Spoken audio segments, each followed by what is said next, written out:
PharmaPhobic is powered by Achieve the Lifestyle, a company dedicated to helping you empower your health, redefine your lifestyle, and all for the health of it.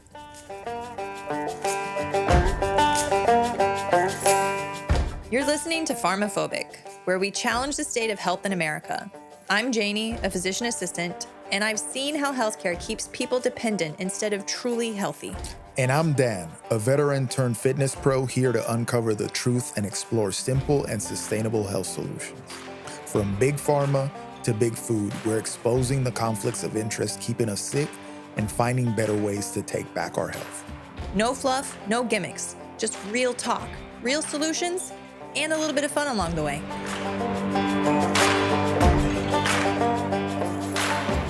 Hey guys, welcome to another episode of PharmaPhobic, the podcast where we help the curious minds become a stronger, healthier, and more capable version of themselves. I'm Dan. And I'm Janie. And we're here with the health information for you guys. So It was that. I was trying to do my best 6 o'clock news type of thing. Okay. Anyway, guys, first, before we get into this, we want to start with, we're going to talk a little bit about expanding perspectives and putting yourself in experiences where your paradigm is challenged. And, this is something that most people say they want to do. And then when it comes down to it, they actually run away from it. It's almost like they get an allergic reaction, like, I got to change the way I think. I can't do it.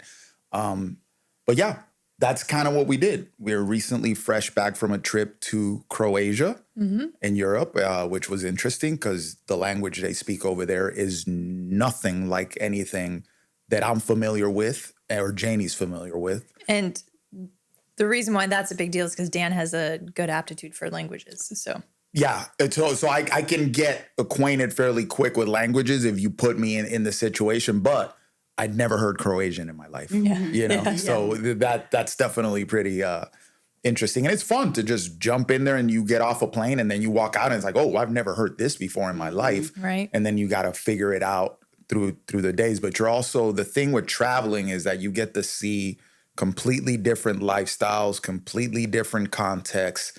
And then you get to kind of compare that to where you're coming from. And in essence, the result should be that your perspective on issues should be expanded a little bit. And that's what you want to do in this life. I mean, at least I highly recommend it. That would be the thing. Now, I don't think you have to travel necessarily because some people don't get that opportunity. And we're very fortunate that we get to do that and grateful for that. But, reading, exposing yourself to other situations where you can gain more perspective and expand your opinion and knowledge of other things is very important, especially when it comes to this health thing, because it's a deep, deep, deep-rooted issue. Yeah, so it speaks a little bit to something that we spoke on at a previous episode that we didn't get into. So I mentioned it, the Misogi challenge, but we never got into that. And I'm not saying our trip to Croatia was the Misogi challenge. It wasn't that challenging, but the whole concept is getting out of your comfort zone and getting into something that kind of rocks you from that. So that way you're able to expand and acclimate and you come back better from it, right? And so I would say that, and again, being in Croatia wasn't something like hiking the whole Grand Canyon in a day, but it just, like you said, you get off the plane, you're in a airport that, doesn't have languages. Fortunately, most places do have English or they have pictures so you can figure it out, but it's a little uncomfortable. You're not really confident in what you're doing, but then you accomplish it and you're like, I can do that. So then when you come back to your day-to-days and something goes a little bit off, it's not that big of a deal. So you're able to just move forward easily. Yep. First challenge we faced right off the bat is that they didn't have any automatic cars, and we ended up with a little European stick shift. Little meat. Little meat. We call it a meat because those cars are tiny, and then you honk the horn and just goes meat. It's a little European thing. So when the lady told us that there was no automatic cars, I was like, okay, here we go. FAFO is in full effect right now. Yeah, I was a little nervous because I was thinking about we also rented a car when we went to Portugal. And if anyone's ever been to Portugal, especially Lisbon, the inclines of streets are insane. Portugal is uphill. The whole country. We went all over. The whole country is uphill. Yeah. Okay. And we had an automatic for that. And so when she told us that there was no automatics left and we had to have a manual, which Dan and I have both driven manuals before, but it's been years. 2012 for me. Yeah. And they're different now. Yeah. But anyway, in my head, I was just thinking of all the inclines. And if anyone's ever driven a stick shift, you know that inclines are the most challenging.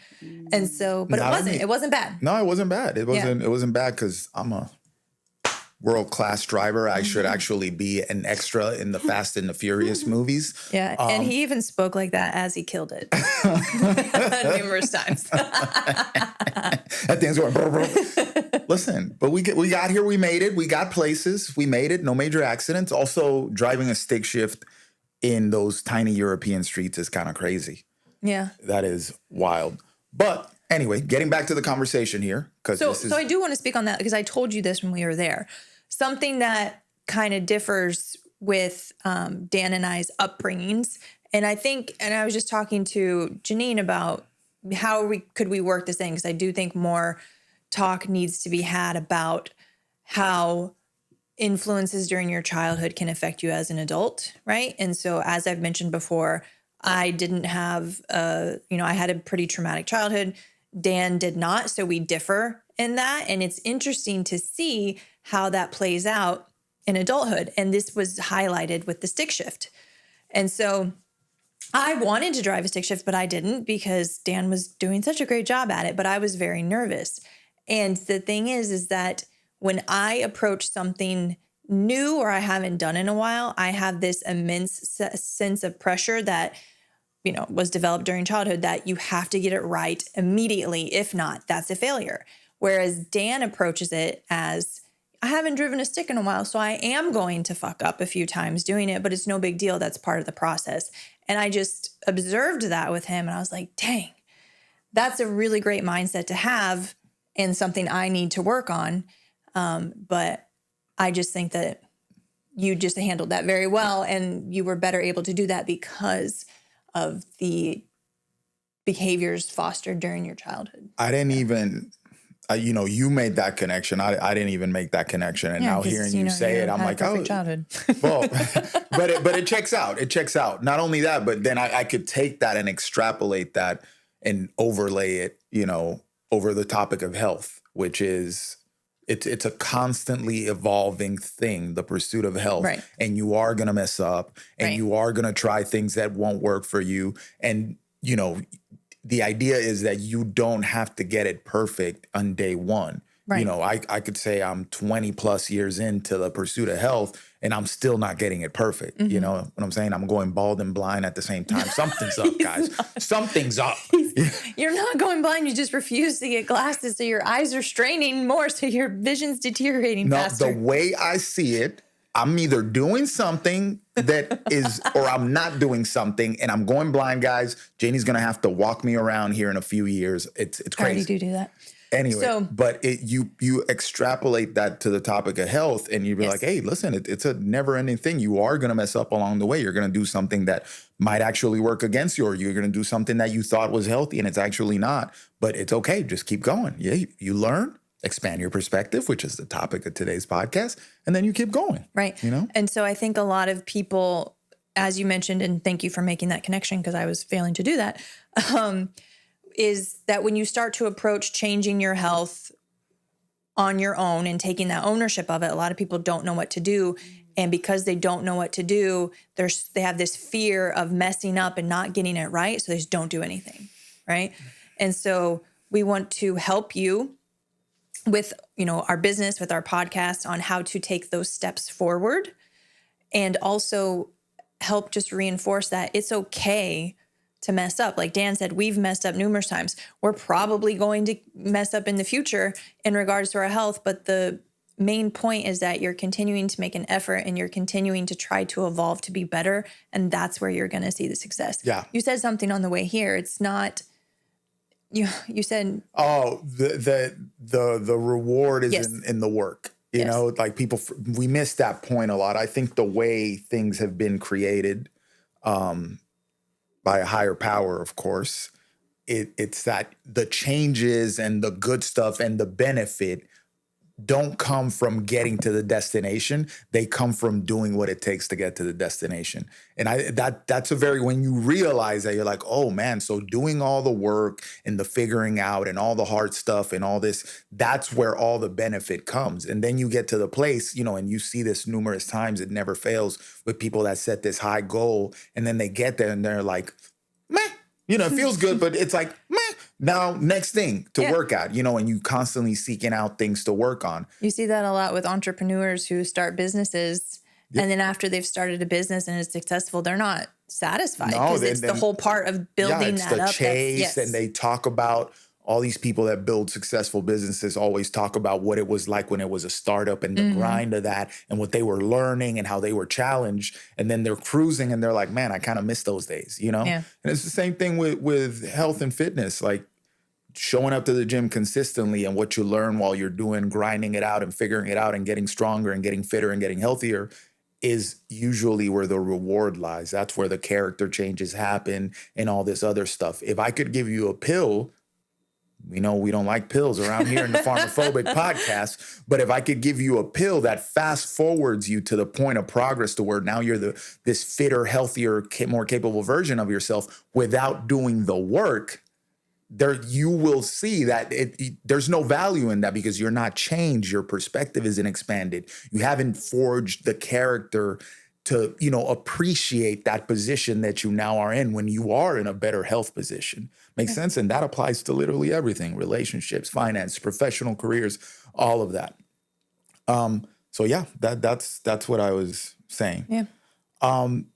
Now, getting back to the topic of being in Europe, I think we went there obviously to have fun and for Janie's belated birthday trip, because Janie's 40, y'all. I don't mean to put her business out there, but she's 40. I turned 40 on New Year's Day, and I didn't want to try to plan a trip on New Year's Day. No, thank you. So yeah. I mean, so it was good. But part of when we, hey, what do we want to get out of this? Part of it is like, you know what? I want to compare European lifestyles and their health, kind of the observational healthscape of Europe to ours. Because here you can walk into any grocery store, any Walmart, any Target, wherever. Just go somewhere in the US outside, open up your door and walk down the street. And you could be like, ooh, we're not doing too hot. You can easily appreciate that. So landing in Europe and this being our third trip abroad in the past couple of years, we went to Dubai, we went to Portugal, now Croatia, so we're kind of comparing like, hey, we have this over here, we have that over here. These guys have this going on. So we're going to go down a list of things that we kind of saw in Croatia. And I was thinking back to Portugal and Dubai even, and we saw similar things as well. And then we're just, hopefully you're going to reach a conclusion. What can we learn from the old world, if you will? We as a nation haven't been around for that long. We're not even 300 years old. Some of these countries are 1,000 years old in Europe. So I feel like there's some things that they might have figured out already because they've been around for so long, and some things that we've figured out already because we are so, prosperous, if you will, that we kind of we're making big leaps and bounds in certain aspects that we've surpassed the old world. Yeah. Now, getting into it, first thing right off the bat, visually, observationally speaking, there's more walking in Europe than there is over here. Now, like the context of that, obviously those countries are smaller, the cities are way older, they're built different, smaller streets, and they kind of preserve that history there. So it's not like they can just demolish whole section, build these expansive roads. So it just lends itself way more for walking. And I think that obviously helps them with things like sedentarism and obesity rates, if you will.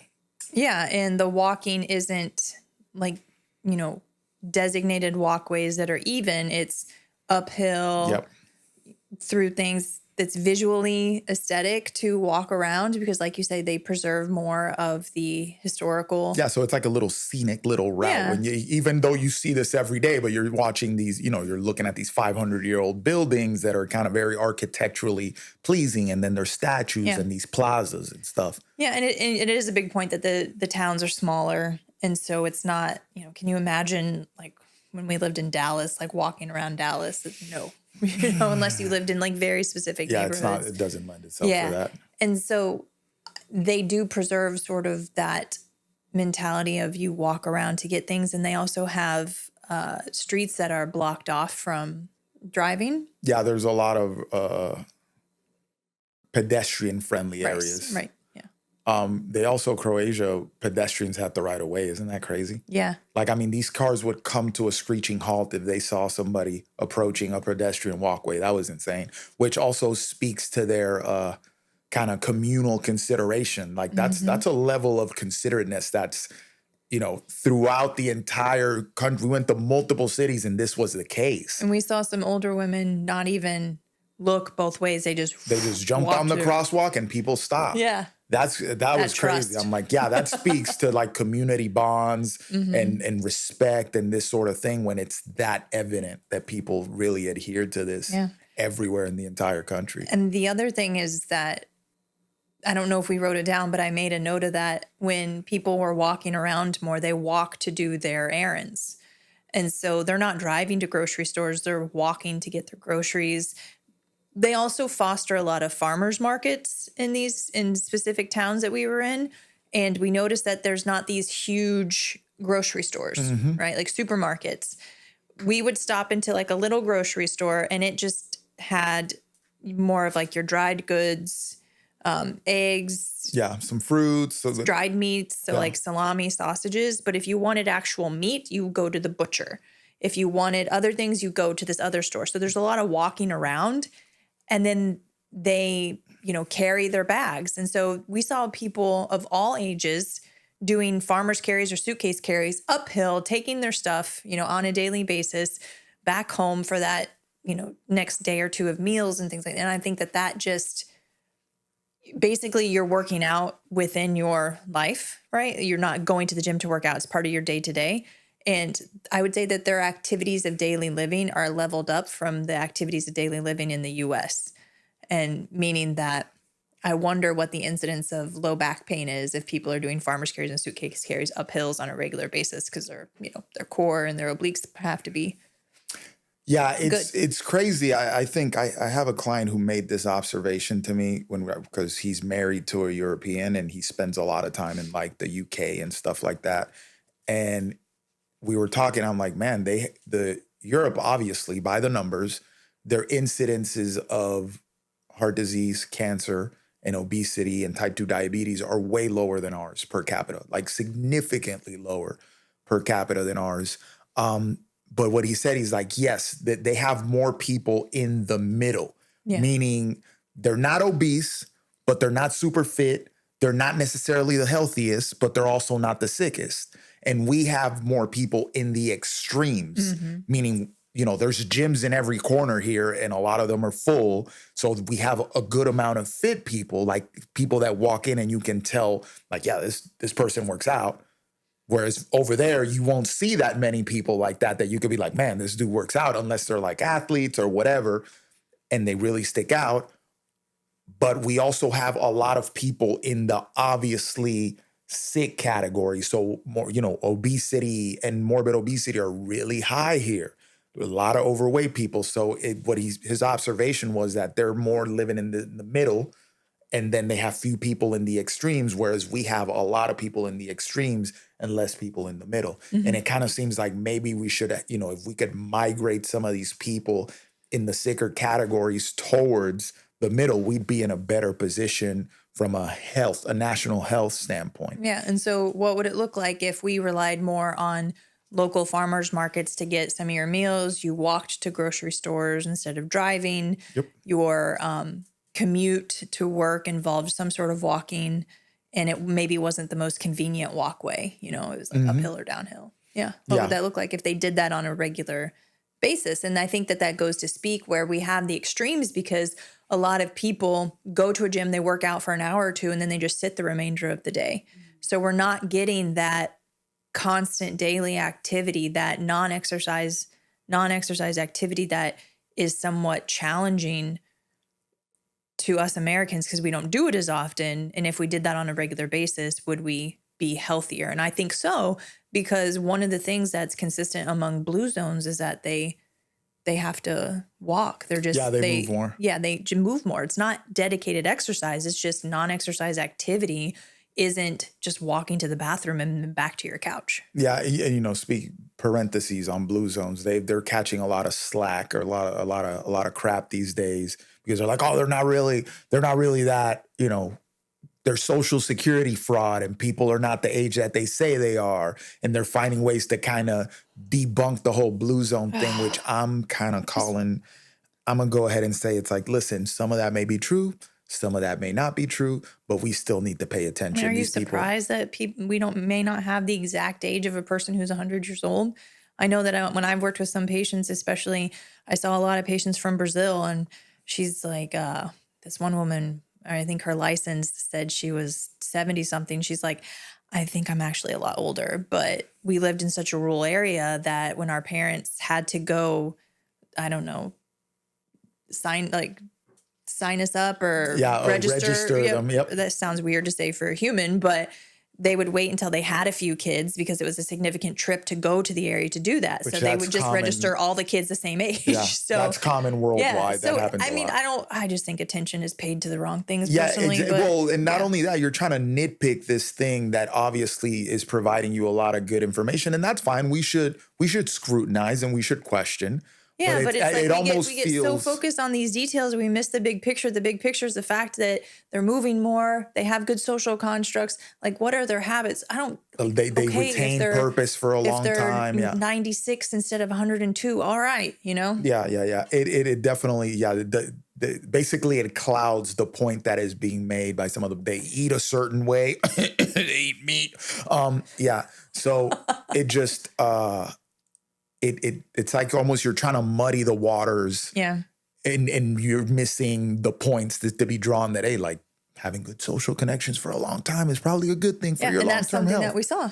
Yep, that's another thing that we saw. Now, getting there, you mentioned the markets. I noticed that there were a lot of tiny little grocery stores instead of one big one. Yeah. And then you walk in there, and the whole thing, I picked up a little Croatian between the translator and reading labels because I wanted to see what ingredients they have in their stuff and what ingredients they were allowing.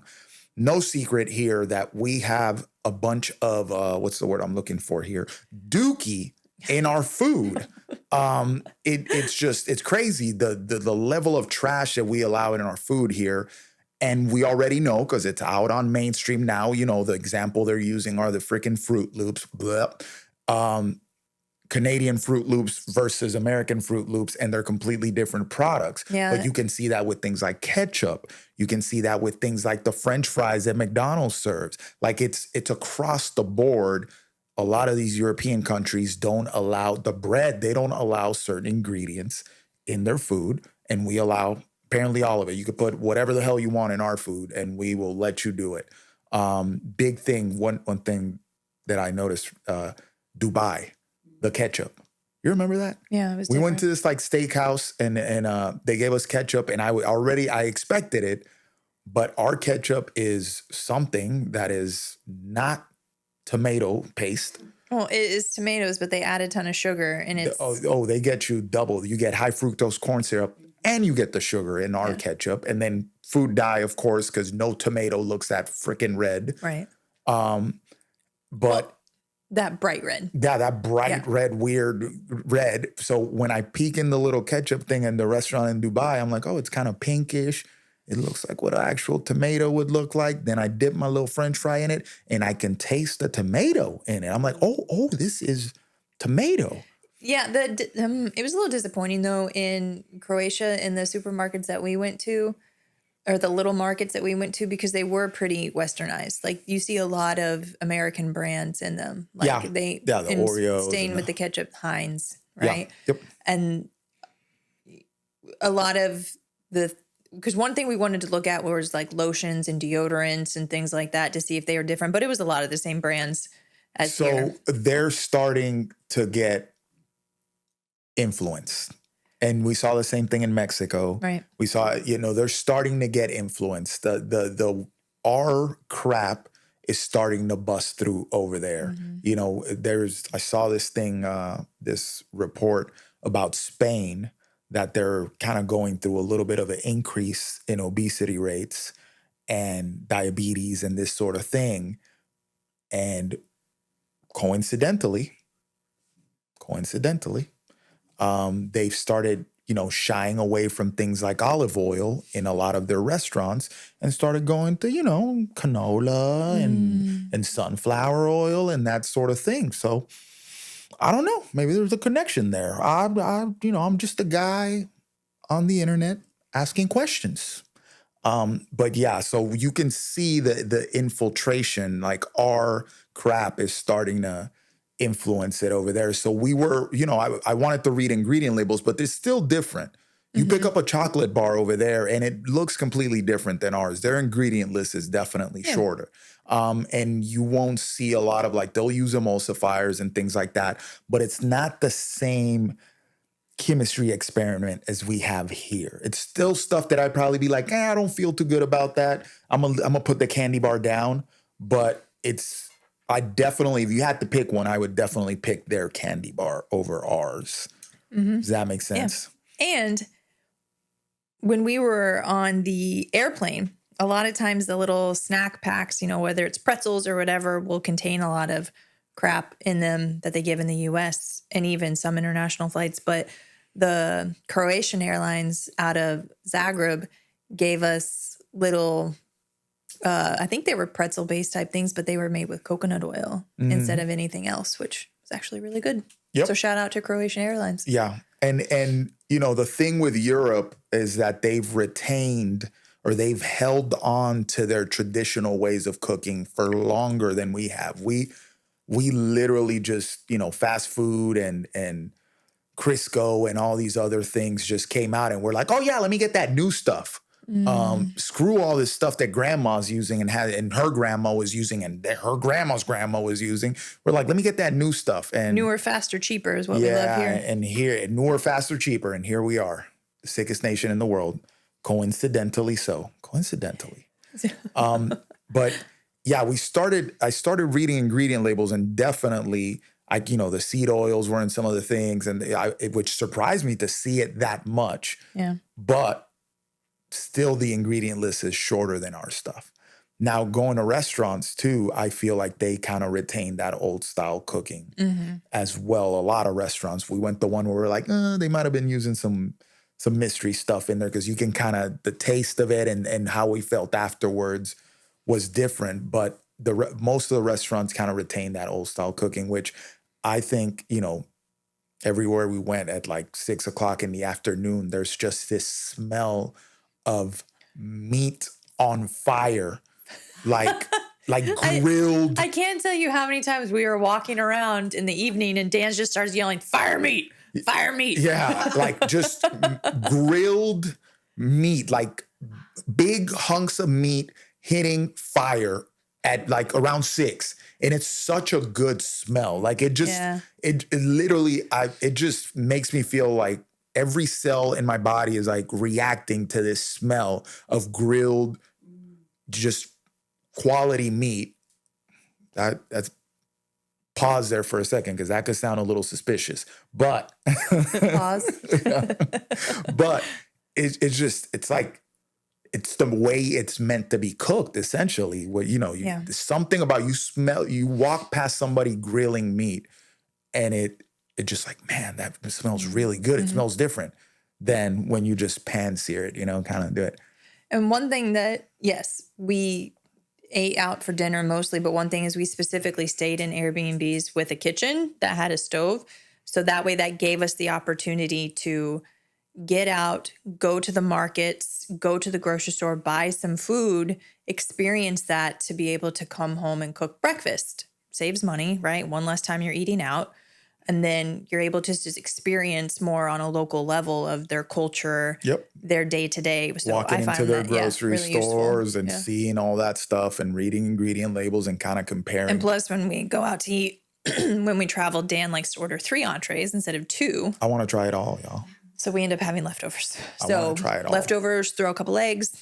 There's your good breakfast. Yep.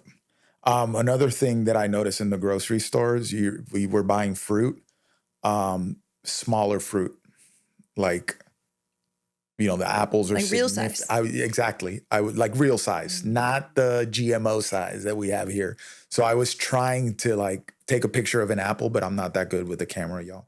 But the apple was significantly smaller than the average apple that you find here. Like here, you get these gigantic, even the organic ones, I feel like they're a little, I'm like, oh, is this really the size of an apple if I went out and picked it out of the, wild orchard? So smaller apples, they all had seeds in them. The oranges too. Yeah. They all had seeds in them. When we talk about like non-GMO and all this stuff, we've definitely liked the organic label, like many things here, the pasture raised and all this stuff. It's corrupted. The industry has corrupted it. Organic used to mean something. Now it means that they use less of the stuff in it. There's stuff like organic canola oil. They're just garbage, okay? Like the label's corrupted. It means nothing. Same thing with non-GMO. You pick up a non-GMO fruit, but it has no seeds. Please show me what in nature has no seeds, especially when it comes to product of a tree or a plant. Of course it's going to have seeds because that's the way that it reproduces. So when you pick up a seedless grape, oh, but it's organic though. Or a seedless orange. Oh, but it's organic though. Is it though? Yeah. Is it though? Is it non-GMO though? So I was surprised, every orange we bought, everything had seeds in it. So I'm like, oh, non-GMO for real. Yeah. And the size of it is significantly smaller. And then it doesn't have that waxy texture over it. These shiny apples like your Snow White, that's not a good thing. You know what I mean? And here, do yourself a favor. Go to the organic apple and then go to the regular apple and see the difference in color. Like the organic apple is going to be a little bit more opaque than the regular apple. Now, over there, all the apples were opaque. You see and they didn't have an organic section. Mm-hmm. You see what I mean? Because they use significantly less pesticides in their produce. And I believe something like glyphosate is actually not used in a lot of places in Europe. Some of them have allowed it, or like I said, RBS is infiltrating their country, but a lot of places don't use that in their stuff. Yeah. I think one thing that has been said here, the more we buy locally, like farmers markets, and so there they had a lot of markets and then smaller grocery stores dedicated to areas. If the idea is that they then source their produce and things more locally instead of here, if you go to Publix, did the apples from Publix come from somewhere completely else and were shipped over? The nutritional quality of stuff that you purchase at farmers markets or local markets that come sourced closer to where that market is going to be better because the time away from that fruit or vegetable where it's been pulled out of the ground or picked off a tree until it gets into your mouth, the more time that goes by, the less nutrients you're going to get from that. Also, the quality of the soil, if it's more of a local market, it's likely smaller, not mass produced where the nutrients of the soil are being stripped away. So the more we can shop at smaller grocery stores, local markets, things that are sourced locally, the better nutritional value that would be. I think I've said locally a lot there. Are you sure that it's local though? It's local. Yeah. Okay. So if we locally localize stuff. Now it sounds weird when I local. But no, also not only they use more regional, like you can see it like little markets for the neighborhood, little butcher shops for this area where people walk to when they get their stuff. And then you have this relationship with your like guy, you're like, hey, hey, you want and some it's more going to be ribeyes? seasonal too, And right? they do the seasonal thing where it's like, hey, it's this time of the year where we don't get such and such fruit. So we're eating all this other stuff. And what that does, when speaking of the quality of the soil, you kind of give the soil a break Mm-hmm. when you're farming different things throughout the year so that it can regenerate the stuff that you want it to, basically absorb up into your fruits and your vegetables and that you want your cows to eat. Makes sense. That's why, we talked about regenerative farming, but that's why you got to rotate grazing pastures so that the soil can regenerate, so that when the cow comes back and eats that regenerated grass, it gets the nutrients that you expect it to Mm-hmm. get. Yeah. Um, Well, staying on food, but then bridging to social connections. One thing is that when we did go out to eat, going out to eat, I don't think in the US is as much of a social event on a regular basis as it is there. Right. And I'm not talking about when you go out to eat with your friends to celebrate like a birthday or things like that. I'm talking about just, hey, it's, Friday night or whatever, and we're going to go out to eat. In the US, it's very rushed. Right. Like, and not to the fault of the people sitting down to eat. A lot of the restaurants are like, okay, you have a 2-hour time limit because then we got to get the next table. Many reasons influence that. If you're a server, you don't get paid a lot. You're mainly based off tips. That's different in Europe. They pay the servers more. Tips are kind of not really needed. But some of them are specifically at because they know Americans will tip. But it's very rushed when we eat. Whereas when we're in Europe, and anyone who's been to Europe knows this, it's almost like you had to be like, hey, to like, your hey, bro, I server. want my You're check. like, I've been sitting here for 30 minutes and I'm done eating. And they don't come by and like rush you out. Because it's not, they're used to more leisurely time of eating, right? Where we're not, like Dan and I get our food and we're like, "Pow, pow, pow, pow," okay, we're done. We're ready for you to clear the table so you can get another table in here. So like, no, take your time. It's more of an experience. And Yeah, yeah. I also noticed we went to this restaurant in Pula up in the Istria region of Croatia. Like that's like northwest Croatia. Um, First of all, that was my favorite meal that we had the entire trip. That was fire. Fire. Shout out to Jupiter Pizza. Shout out to Pizzeria Jupiter, even though the Croatians won't say it like that. Anyway, it was so good because we had a pizza for an appetizer, and obviously light ass Italian style pizza, not freaking New York style chunks, like super light, cheesy with like I think it had sausages and we put anchovies in there. I mean, you're next to the sea. These anchovies were probably swimming earlier in the day, type of thing. So delicious. And then we ate a full meal. I had like this grilled meat thing that when I cut into it, all this cheese came pouring out. I was like, oh my God, this is delicious. It's so good. So Yeah. good. Anyway, we were talking about the fact I was looking around and there were big groups of people eating, like families eating, big tables full of people, and they're engaged in conversation. I'm like, Janie, look at this. The phones weren't out. Mm-hmm. People were actually like right here, boom, boom, eye to eye, engaging, connecting, like and sharing plates and that sort of thing. And I was just like, man, it seems like there's like something a little bit more sacred about mealtime with these families and these groups of people where they're actually engaged. And if somebody picked up a phone, like the whole time I'm observing this, it was like, oh, showing them something like, yeah, this thing. And then the phone goes right away, or if they have it on the thing, they're not even looking at it. Whereas here, if you sit down at somewhere having dinner, look around you and see how many people are doing that. It's actually everybody's on their phone. Even though they're together. It's crazy. Like our connections and our time to connect it's corrupted here. We're very distracted when it comes to connection. And we've spoken about this on a previous episode, how much taking time to connect with other people deeply beyond just sharing, oh, we're going to go watch the game and drink ourselves stupid. How much that can affect and influence your health when you take the time to foster good relationships with other people. Mm-hmm.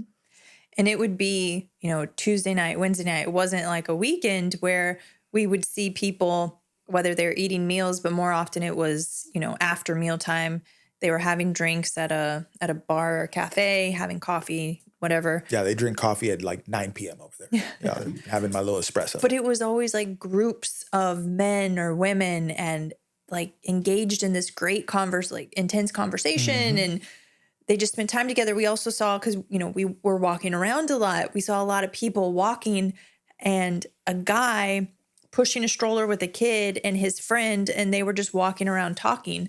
I don't see that regularly in the US. Usually it's, more of the woman walking around with the kid. If the guy is there by themselves, it's not like with their bros, like, this is my day. Like, let's just, get like together. We went to work, and then at, 6 p.m. I'm walking around with my boy, and we're kind of decompressing and connecting and talking. So they, just from observing, they tended to foster a lot more social connections. And that was, again, just built into their day to day, like their non-exercise activity, like walking up a hill. It's just part of their day. They don't have to seek out. It's just built in, which I think reaps huge benefits for people.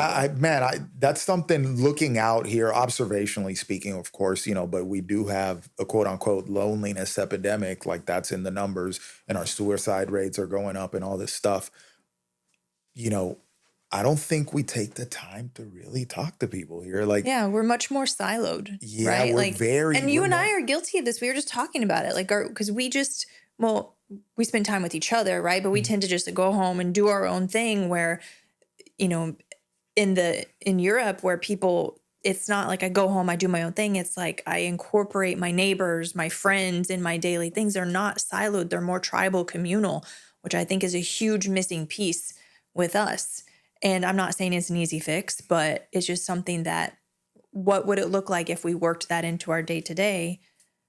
Would we benefit both from a mental, physical, emotional Agreed. place? I think, when we did that connection episode, and we talked about it in men's health too, like, it's overlooked. The role of connecting with other people deeply and in ways that actually, the word escapes me, but in meaningful ways, where I'm like taking the time to look you in the eye and consider and empathize, and boom, and we're going back and forth and sharing experiences.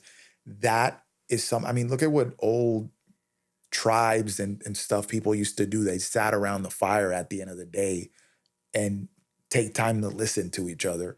And I think we're terrible at that. And we're so bad at it that we could have people that we call homies that we don't even do that with. It's crazy to me, And I say that, like, you and I are a little bit more isolated, but I have a video chat with my two friends that I'm on, that I've known for 25 years, that live in other parts of the state or other states, and we talk every day.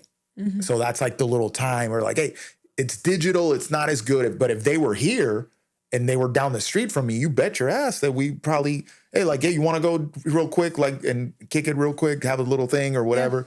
Or my other friend that we talk all the time, like, we pretty much talk every day, even if it's just for 10 minutes. Like, hey, what you doing, bro? Oh, blah, blah, do you see this shit? Okay, blah, blah, blah. And then boom, and we take that time, Yeah. But over there, they're like, have woven that into their day to day. And it really is amazing to see when I sit down at a restaurant and I'm looking around and these freaking phones are not out. It's crazy how distracted we are here versus over there. Yeah, they're sucked into their phones too, but there's certain times that they really respect. And it seems like having dinner together is one of those things, Yeah. What else did we see? There's another one that kind of got me. I don't think I saw a single gym. I saw announcements, like little billboards for gyms. We saw a couple gyms, yeah. Well, I saw I didn't see the gym. We saw the little thing of like a billboard saying, oh, the gym is over here. But I can't walk 2 blocks here without seeing a gym. But over there, we didn't really see a gym. But what else didn't we see? We didn't see a lot of morbidly obese people. Exactly. So it's amazing that, and I'm walking around and being a fit pro, I can usually tell when somebody's like regularly working out. So I didn't see anybody like that, but I also didn't see morbidly obese people. No, our waiter our waiter Pula, in Pula was, that dude clearly worked out. He was a young, really fit dude, but he was not common. You know what I mean? But there's less gyms, but less obesity. Think about that.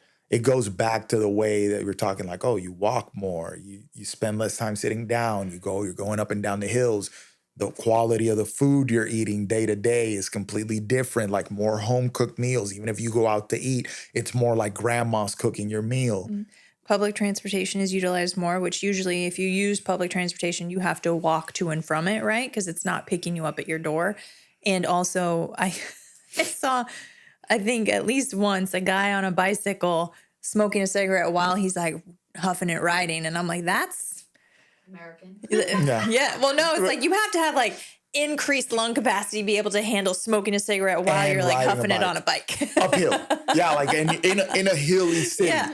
That's wild. That was wild. That's a wild thing. It's like, man, this dude, if he quit smoking, he'd probably be on the Olympic cycling team or something. Because he's like, I'm becoming healthier, but I'm also lowering my health at the same time, so I'm breaking even, you know? Yeah, that is something that... So just their day-to-days are more active. And then we went to a couple national parks, and one of them that we went to, we saw a lot of people there just walking their dogs. And they, obviously I can't validate this, but they appeared to be local, not on vacation like us. And this was just like their daily walk, you know? So I think it's more, and I don't think that that's foreign completely here in the U.S. I think if you live in an area that has a place to walk like that, some people do utilize it. But I'm just trying to say that they, in their day-to-day, they build what we may consider exercise, but to them it's just Now, their I routine. have to inject a little caveat here to the walking and the public transportation thing, because we have examples of similar behavior, but they still don't work out to quote unquote people's what? benefits. New York City. New York, you got to walk everywhere and you got to like take the subway and all this other stuff. But it doesn't seem to have the same effect when you're in a concrete jungle like that versus when you are. I have worked with some people who, when they moved out of New York City, they did put on weight because they just weren't doing the regular Yeah, so they're activity. doing even less activity. So yeah, I mean, it helps in a So, ways, yes. but it just goes to show it's like, okay, there is a scenario where that might not even be enough to, because you have so much working against you that it might not even be enough to truly make a difference that way. Like, I'm sorry, New York City, but it's a little wild over there. And I don't know how that really plays, for the prospect of health when you're like in this noise polluted friggin', doing No that sunshine, number, 'cause no the buildings are so sunshine because the high. buildings are Yeah. blocking everything and everything's like, everything's like that. I don't know how that looks health-wise versus when I compare it to doing the walking and the public transportation in a place like, I don't know, like Zadar or Dubrovnik or something like that, Yeah. where it's a smaller construct and you're less rushed and the sun is shining down on you and I'm going uphill, and there's less traffic and less people and you're like, hey, neighbor, that Yeah. sort of thing. And it also depends on where you live in the U.S. because I know growing up in the Midwest, there's just, so much space, right? And so public transportation is almost frowned upon, right? Because why don't you have a car? Why don't you have your own? Yeah, and listen, like a place like where we live, like South Florida, public transportation is not going to be that convenient. They're trying to make it better, like the Tri-Rail and all that stuff is great, but we're so spaced out that it just not having a car becomes, you really got to go out of your way to. But yeah, we've use also public made it though transportation. where it's like you and I don't live that far away from a Tri-Rail station, but we would have to then make our schedule work around the schedule of the Tri-Rail. And that's like, well, I don't have time for that. Yeah. You see how we've created like, I have to be here and here and here. Whereas if you go to someplace like Europe, it's a bit more leisurely depending on their job. And I don't know what their jobs are, but it appeared that they weren't in a rush like we typically are on a day-to-day. And also, this goes back to our episode on convenience. It's like we really, really, we overdose on convenience. Like us as Americans, we look like Tony Montana and Scarface with the mountain of cocaine and he's all coked out and just, it's all over him. But that's convenience to us. We're like, just give me convenience all the time. Whereas over there, it's like, oh, the inconvenience actually makes them a little bit better. You know what I mean? Yeah. So you could see people like us that are really into the lifestyle of being healthy, and we kind of tend to reject certain levels of convenience, but we're still can't help ourselves and be like, oh, that's Right. not convenient. Yeah. You know? So that convenience has been woven into our culture in a way that tends to start becoming detrimental. We're overdosing on convenience. Over there, they're not even looking for it. You know what I mean? They're just like, no, it's the way it is. I got to walk a mile to the thing. So I got to set my clock, boom, boom, boom. I got to do the thing. So that it kind of pays dividends in, less obesity, less sick people type of thing. Now, here's another thing that they're still doing over there, smoking. A lot of smoking. Yeah. A lot of smoking. So if you ever go to Croatia and you just look for a cafe, cafes are not cafes like here. It's not Starbucks. Croatia cafes are not Starbucks. It's a cafe bar. Yes, cafes are places where you can get espresso, but also drinks, and it's smoking in the building. I made that mistake only once because if anybody ever grew up with parents who are smokers or you smoked yourself and now you've stopped, if you are around cigarette smoke now, it's like the most appalling thing. And so we noted and we purposely sought out smoke-free establishments after that. Cafe bars in Croatia, be forewarned, they're more like dive bars. Yeah. And people are drinking and smoking and they just happen to have coffee there as well. But it's funny though, because this is another funny point. We walk in there to order a coffee and we're thinking it's like freaking Starbucks that I'm going to get my 20-ounce freaking venti big ass coffee. But it's like, no, you're going to get this little espresso thing. Oh, you want coffee to go? And it's like this tiny little, I didn't even know they made to-go cups that small. So you're like having your little shot of coffee and we're unsatisfied. You're like, nah, I need like 5 more of these because I want my big ass coffee. Just goes to show we're, the whole bigger is better thing is not necessarily the truth. Whereas we probably should have more like 2 shots of espresso and you're good to go versus having a venti, 50 pumps of sugar. Let me get that mystery chemical in there too, that fake flavoring that tastes like pumpkin supposedly and allegedly, Well, no, at one point you wanted a mocha. So I typically get Americanos, but I asked for a mocha for Dan, and the lady was just like, you can go to McDonald's. Yeah. She's like, you go to McDonald's for that? And I was like, ooh, she got me. Like, ooh, I know she's right. Like, you want that American trash? Yeah, go to McDonald's. Go to McDonald's. If you turn around, you'll see your producer drinking a white mocha from Starbucks. Don't judge. There's a bunch of chemicals in there that taste really good. Just signing off. But it's funny when you get that. They're like, no, we got these little tiny espresso joints. It's like, oh, let me get an Americano then. You think you're going to game it and get a bigger coffee. You try not to be obvious that you're American, but you stick out like a dick on a fish, so it doesn't matter. Yeah, you're like, let me get that Americano because it's going to be bigger, boom, so I can satisfy the urge of holding a bigger cup of coffee. Nah, still tiny. They got you. Yeah. But anyway, like we're going, there's a lot of smoking. A lot of smoking, yeah. A lot of smoking. And we talked about looking up the incidence of lung cancer in Croatia. We didn't do it, but that would be interesting to see. No, their incidences of lifestyle diseases are way lower than ours. Well, but we don't know, because we talked about that. We don't know if is it truly lower, or do they just not get it sought out and they die, quote unquote, of natural causes, but then they were riddled with cancer, and we don't know, because in the US we're obsessed with finding. Yeah. That's a solid question. Now you could say, like, put an asterisk next to it, be like, okay, people are dying of quote unquote natural causes, but you have 2 things. Life expectancy, ours went down, theirs is higher. Okay. Then you have the other thing, incidences of heart disease and cancer here. We lead the world in that per capita. So could you say that maybe they're not looking for it as much as we do? Yeah, we'll put that. Or maybe they're not chain smoking and we are here.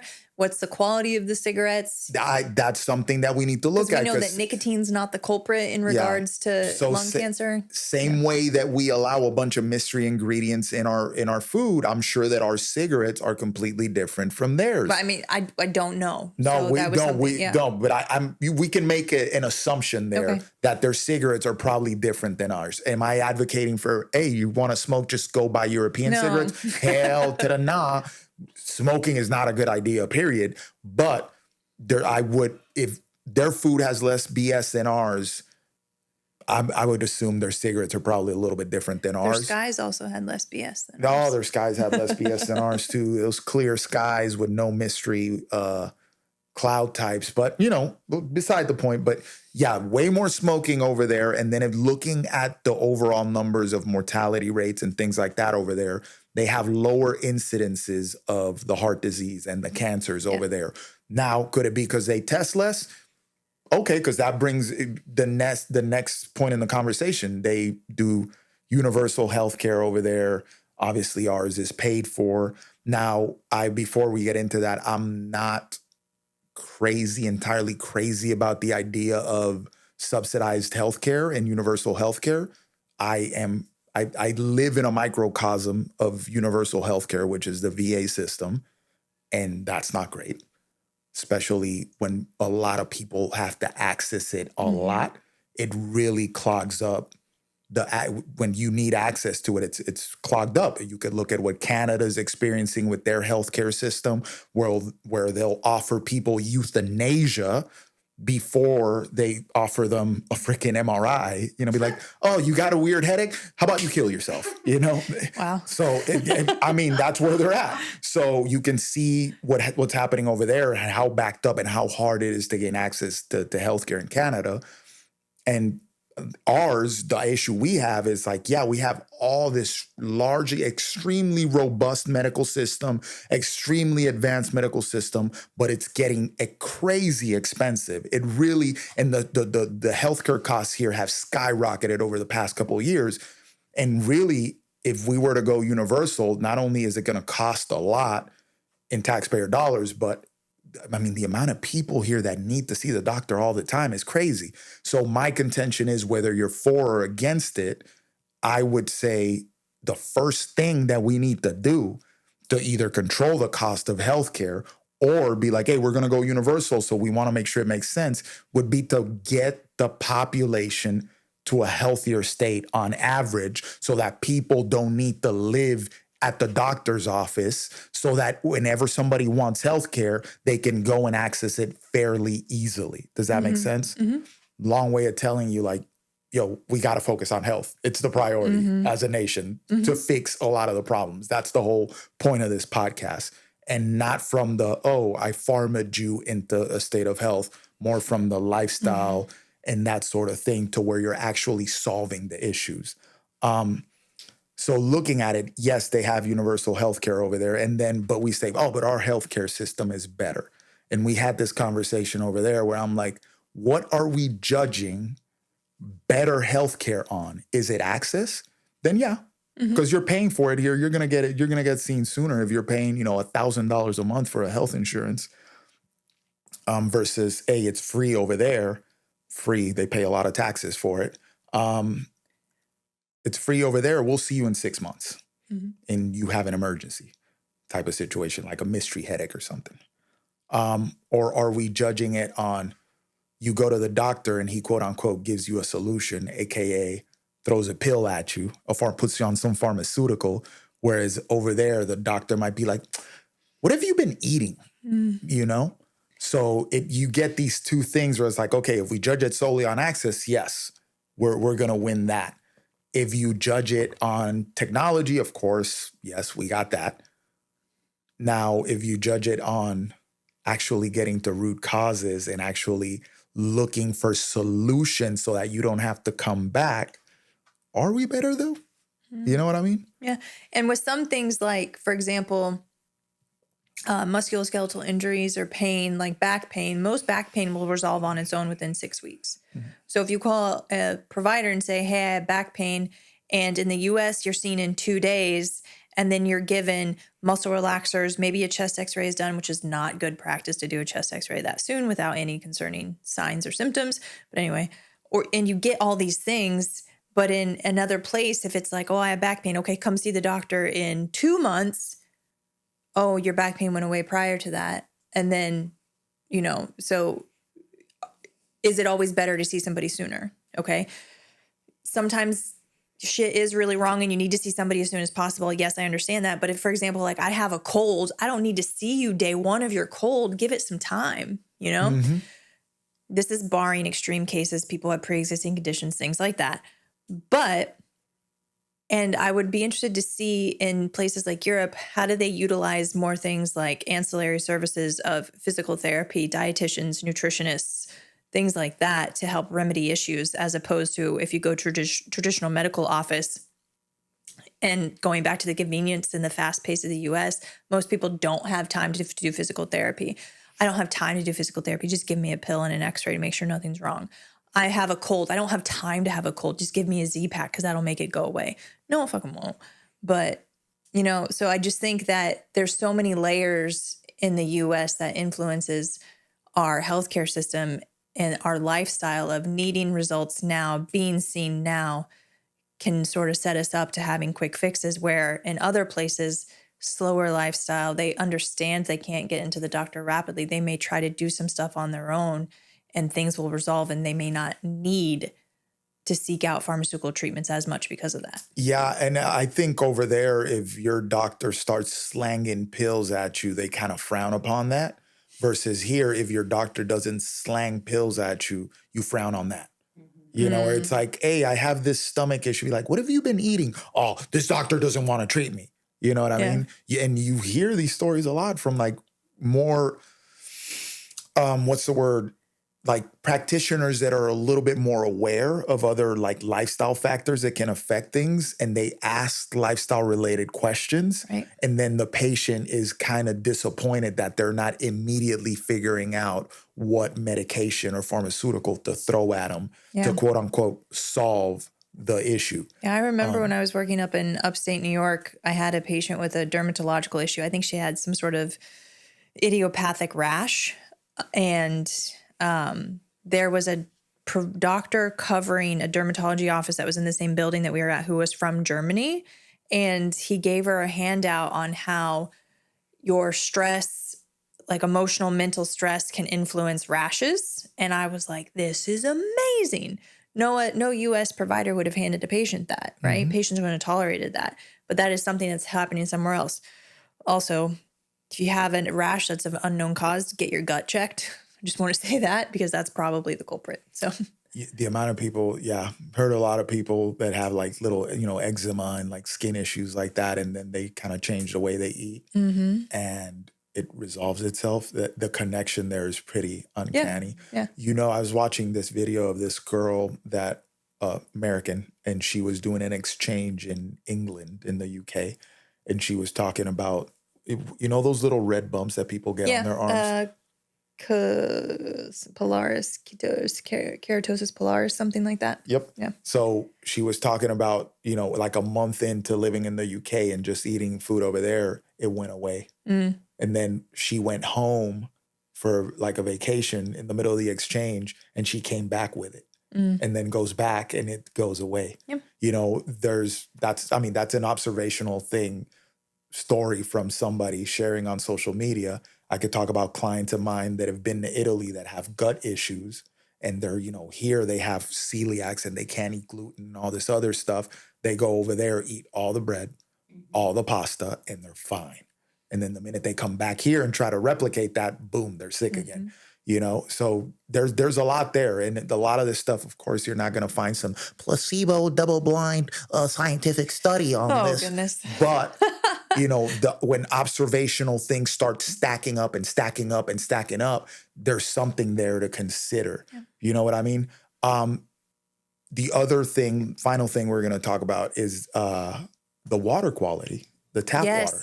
So I Googled it while we were there because I want to know, can we drink the tap water? Do we need to buy water? Because if anyone's been to Europe, you go to a restaurant and they give you little shot glasses of water. Yeah, they definitely do.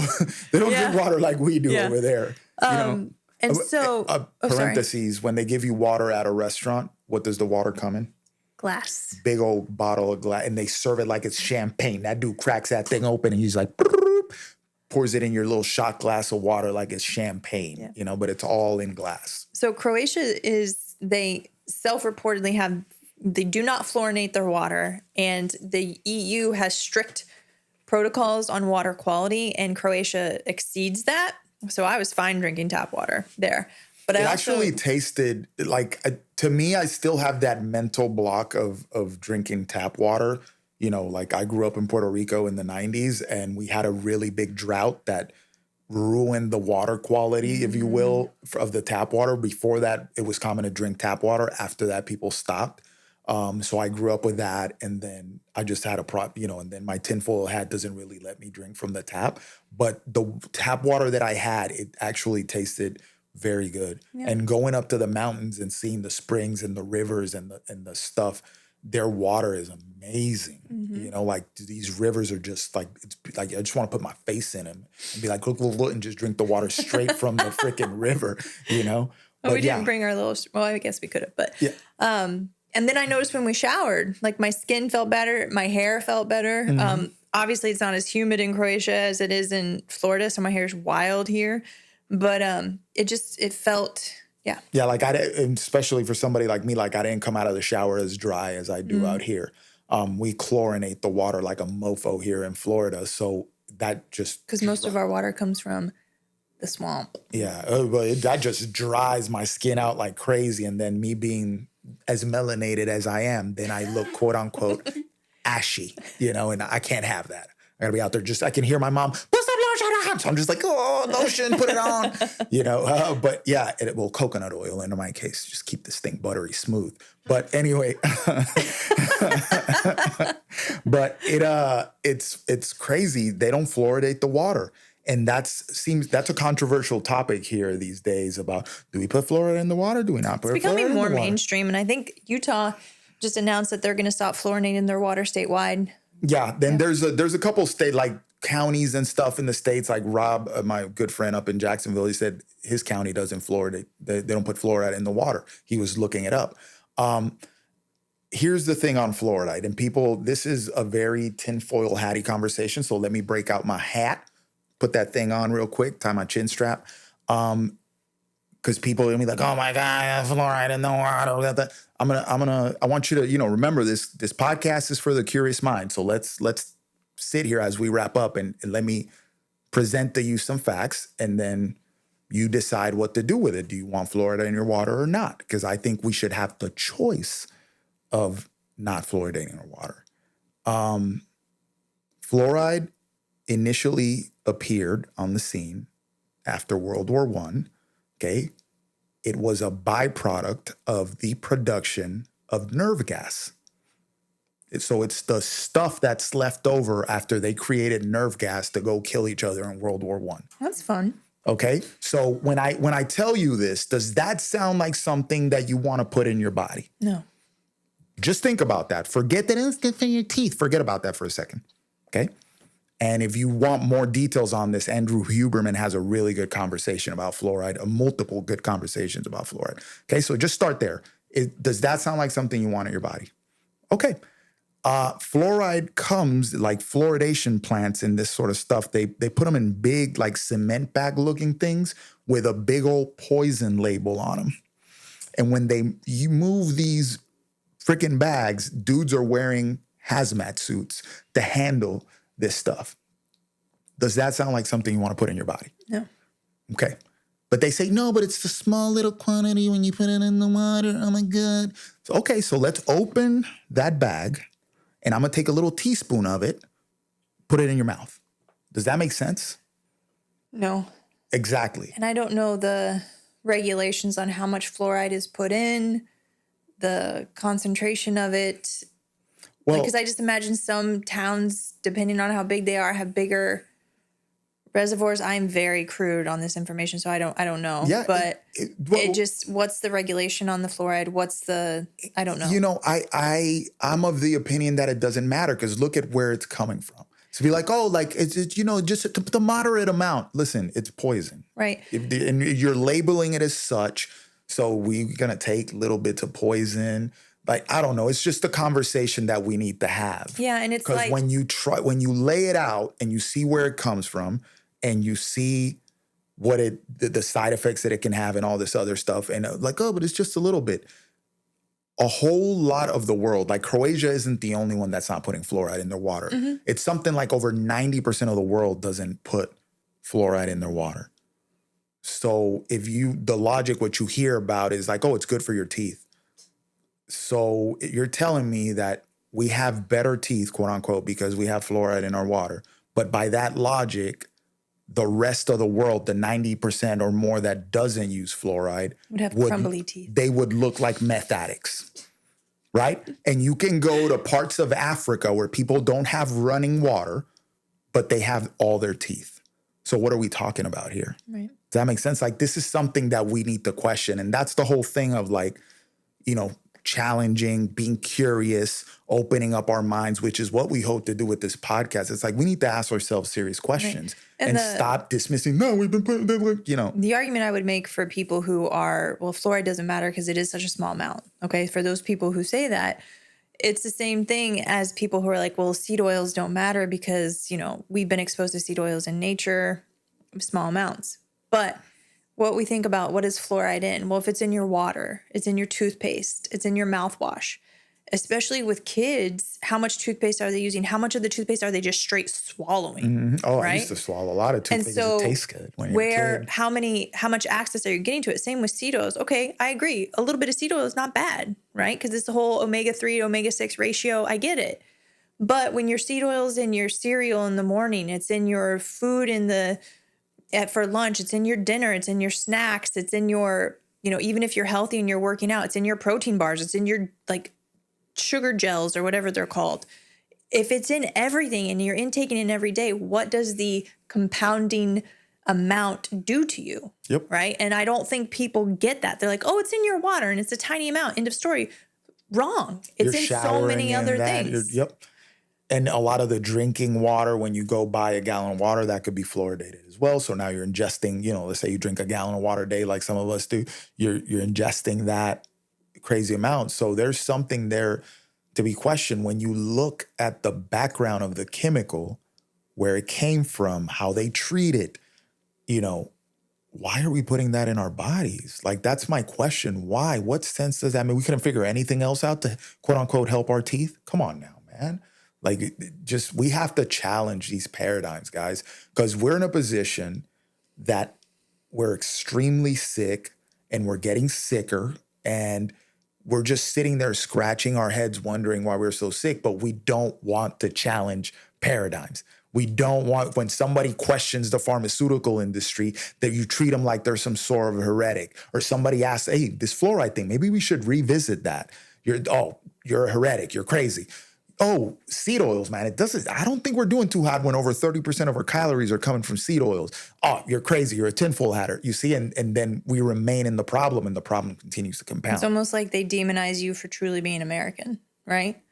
So to be an American is to question things. We have freedom of speech. We can ask things. We have choice of what we buy. We can choose to buy non-fluorinated things. We're not mandated to do these things, but a lot of people, they hear the powers that be say that, oh, don't worry about fluoride. Oh, don't worry about this. Let's make things cheaper so people comply. They go through it more. And is that really exercising your freedom if you just go along with what the powers that be that tell you to do? Mm-hmm. Well, I think that's a good point there. We're rebellious. This nation is born out of rebellion. Yeah. I think, and that speaks to my soul. But we've demonized questioning things and trying to be that's where we're at now, even though we're born out of rebellion. Literally, that's how this nation was forged. It's like, oh, you want me to pay more taxes? Screw you. I'm going to throw the tea in the harbor and it's on, bro. We're like, so that's what this was created on. So we're naturally defiant and rebellious from the inception of this nation. And people, we're starting to treat that like that's a bad thing. It's like, nah, man, that's in our DNA, bro. And I got to say, being a rebel, it just feels kind of good. That's why we say that nowadays, really pursuing health and focusing on that. I want to be stronger. I want to be healthier. I want to be more capable is an act of rebellion. And, being a rebel in that regard tends to pay more dividends than not and just going along with narratives. So in closing, let's do some takeaways here, because what can we learn from Europe that maybe we should look at implementing into how we're living over here, and that could potentially help us navigate the complexity of the health situation and maybe give us some small returns on health? What do you take away from that? Foster more social connections on a regular basis. Yes, social connections for sure. If you're out to dinner with friends, be out to dinner with friends. Leave the phone in the freaking bag, put it in your back pocket. Don't even put it on the table. These freaking phones are killing us, man. Yeah. It's like we're not friends anymore, even though we call ourselves friends because of the freaking phones. That's a good one for social connection. I like the markets. I like the little markets. I like the non-GMO stuff. I like, you're kind of foraging for food, if you will. It's fun. It's like, I'm going to go to the butcher shop. I'm going to see what he's got this week because he's going to have completely different cuts. And I'm going to be like, yo, let me get some of that. Let me get some of this. Yeah.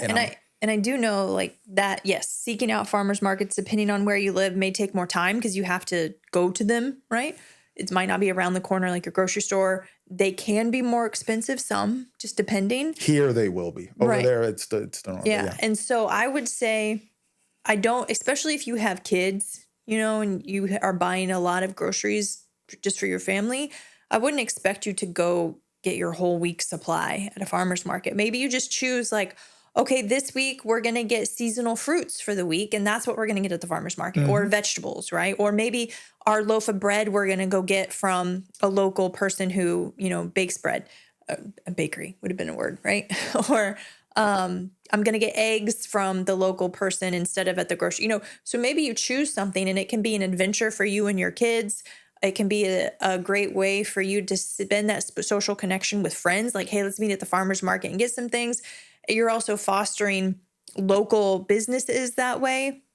And you're perpetuating the cycle of, I'm going to spend my money on a farmer's market. They're going to come back and produce more food. So this cycle there. A lot of people in food deserts say, well, we don't have access to food. Well, part of that equation is that the people in the food deserts only buy processed food. So what is the person supplying the food going to keep putting on the shelf? Yeah.